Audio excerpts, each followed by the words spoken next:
আমরা চলে গেছিলাম আমার বোনের বিয়েতে কলকাতা। অ্যাকচুয়ালি বোনের বিয়েটা ছিল হাওড়া, যেহেতু আমার মামার মেয়ের বিয়ে হচ্ছিল, আমার মামাতো বোন। তো ওর বিয়েতে গেছিলাম হাওড়া। তো আমার বাপের বাড়ি তো কলকাতা টালিগঞ্জে। প্রথমে টালিগঞ্জে গেলাম দিল্লি থেকে। তো সেটা তো আগের ব্লগে দেখিয়েছিলাম যে আমরা ট্রেনে করে গেলাম। আর এই বাড়িতে পৌঁছে তারপরে আমরা তার বিয়ের দিন সকালবেলায় গেছিলাম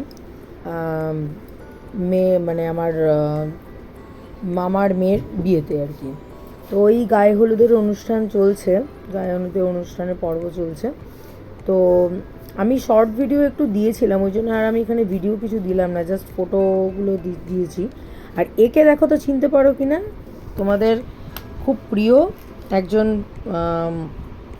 ব্লগার, আর প্রিয় আর সাকসেসফুল যাকে বলা হয়। ও অনেক দিন ধরেই এতে আছে, ব্লগিংয়ে। তো যাই হোক, আমার একজন আত্মীয়র মধ্যেই পড়ে। তো সেই জন্য এই আমার বোনের বিয়েতে এসেছিলো, আমার বোন ওকে ইনভাইট করেছিল। তো দেখো, ওকে দেখতে পাবে, দেখো আমাদের সাথে ফটোতে। আর এই যে আমার মাসির মেয়ে, আর আমার এখানে মামা মাসি সবাই মিলে আমরা এখানে একসাথে ফটোগ্রাফি আর কি করছি। তো এই বোনের বিয়ে এখন চলছে, মাঝে মাঝে আমরা এসে আবার একটু ফটো ক্লিক করছি, কারণ এখানে সব একসাথে মামা মাসিরা সব হয়েছি অনেক দিন পর। মানে আমার প্রায় বলতে গেলে বছর, মানে 10 বছর ধরুন। অ্যাকচুয়ালি কী হয়েছে না, মানে আমরাও আসলে দূরে থাকি আর মামারাও দূরে থাকে। একজন জামশেদপুর, আরেকজন ওদিকে ঝাড়খণ্ড। তারপরে এবার বাড়ি গেলে তখন ওরা হয়তো তখন হয়তো আসে না, তো ওই জন্য দেখা হয় না।